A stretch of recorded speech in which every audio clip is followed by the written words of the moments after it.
અમારે ગામમાં કંઈક એવો બનાવ બન્યો ને પછી ચડિત્રું થયું હતું એટલે અમે પછી બહાર રહેતા હતા. આજુબાજુ ગામડામાં અમુક ભાગમાં રહેતા હતા, અમુક સુરત જ્યાં ત્યાં રહેતા હતા, વસવાટ કરતા હતા. તો પછી ગૃહમંત્રી દ્વારા અમારું આ પ્રશ્ન સોલ્વ થયો.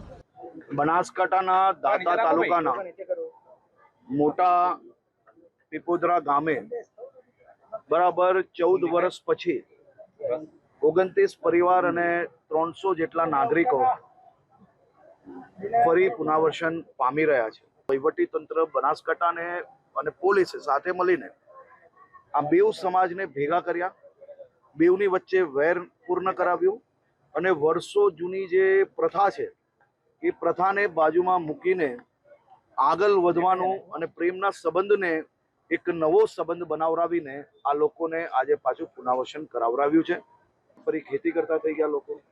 ઇલેક્ટ્રિસિટી હોય, પ્રધાનમંત્રીશ્રીની અનેક યોજનાઓથી લાઇટ, પાણી, ટોયલેટ, ગેસ અને કલેક્ટરશ્રીએ ખાસ કરીને અહીંયા એક કોમ્યુનિટી હોલ બી બનાવી આપવા માટેની વ્યવસ્થા કરી છે.